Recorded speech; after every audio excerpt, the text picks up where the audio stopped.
What's up, everybody? Good to see you again. We are back with UFC fights. Ryan the Mighty Quinn here, 2019 Florida MMA Coach of the Year, former professional fighter. What are we at? UFC Fight Night, UFC Vegas 46, I believe that's what it was, with main event between Calvin Kattar and Giga Chikadze. Why was this an interesting fight? Many reasons for those of you who watch. First, let me just break through what I saw in the first round. We'll go from there. So it opened up, I felt like within the first minute or two, Chikadze was really dictating the pace, going in and out. He was throwing a lot of a variety of kicks, which we're going to get back to later. What else was going on there? Kattar was standing his ground. He was gauging. Nobody was really scoring per se until the first mistake. It's not who knows the most moves, it's who makes the least mistakes. Chikadze slipped on a kick, and Kattar, bam, he capitalized. He did a beautiful body lock lift and rode him out. And then when he started riding him out like that, I got a little concerned. He has a very grind style. I remember I used to ride like that. Someone else who rides like that, it reminds me of Mirsad Bektik. With that head underneath the jaw, pinning him down. And I also noticed that Giga wasn't really able to, he stayed flat in that situation, and I was like, that's going to concern me going forward. Didn't go that way, but it's just little things that I noticed, because you don't want to stay flat. Marcus D'Amato, Pahumpa used to tell us in training, F as in flat, F as in screwed. So, but let's keep going forward. So, what happened with that round? So I felt Calvin Kattar won that round, just capitalized a mistake, rode him out, got the takedown. It was very nice, efficient. Nothing crazy happened. Then the second round came. I know all three judges, I believe, scored at 50-45. I actually had Giga Chikadze winning that second round. I thought that he did enough. He showed a lot of activity, and I thought that he just did enough to win, and it was shaping up to be a good fight. What else did I notice there? I noticed that when Kattar was coming forward, he wasn't moving his head. He was just kind of eating punches to get inside. And I just had it. I had the sound off, by the way, when I was watching the fight. So I wasn't really listening to what the announcers were saying to sway my opinion one way or the other. Not that that's important really, but that's just what I had going on. So I had Chikadze just outscoring Kattar. Oh, and let's go back to the first round for a second, which is what worried me about the second, with the way Kattar was just prodding forward. I think he even looked for a couple takedowns and missed. Nothing crazy, though. The way he's riding with that grind style, you're holding like this. You're holding nonstop. Very difficult. That'll make your arms tired going into the next rounds. Didn't really find that happened. Actually, he had some beautiful counter uppercuts, some beautiful counter, believe it was hooks.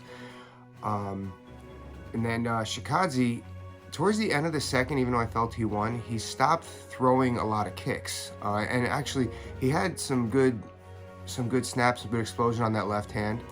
And I thought he was landing. I thought that's what basically won him the round.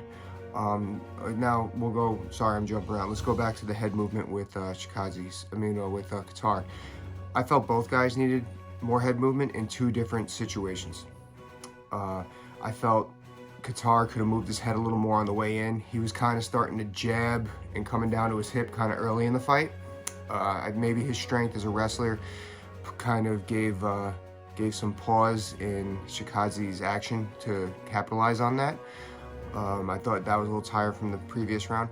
But yeah, he didn't really move his head, and that kind of is why he ate punches, I felt. Now, that being said, I felt that Chikadze should have moved his head a lot in another aspect, because he wasn't prodding forward, but whenever he stopped, he should have moved his head, because whenever he stopped, that's when Kattar would score on the striking.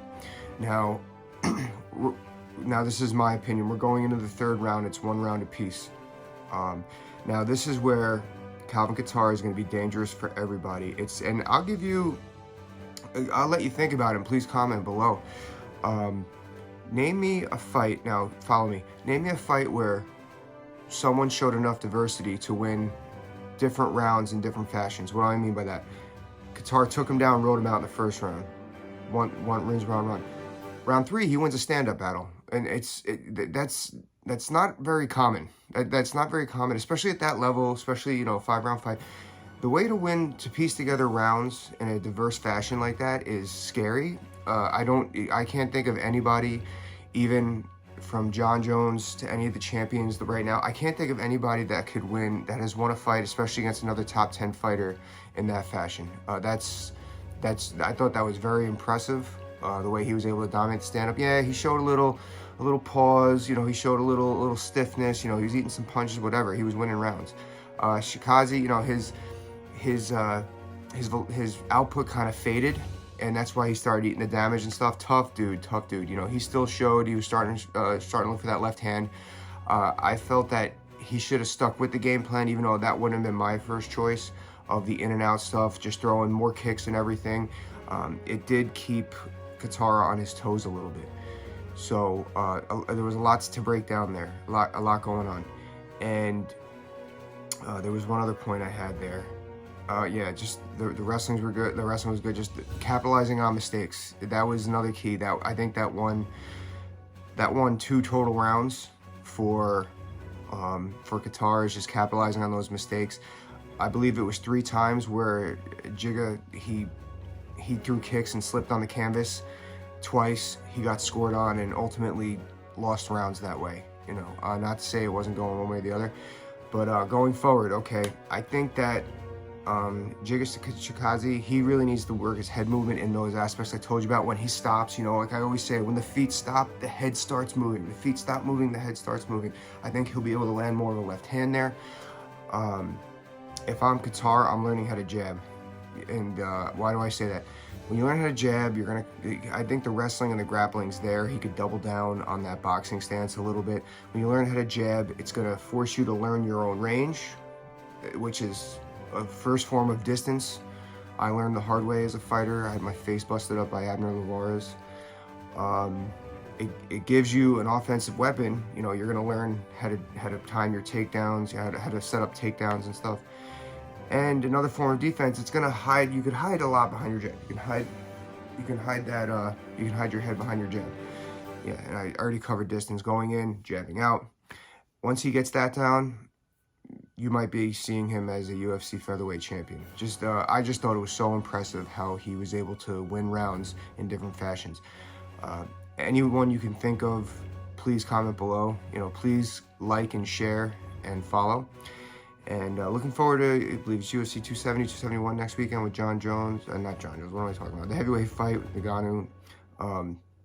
Yeah, thanks everybody. It's good to see you again. Happy to be back. Bye.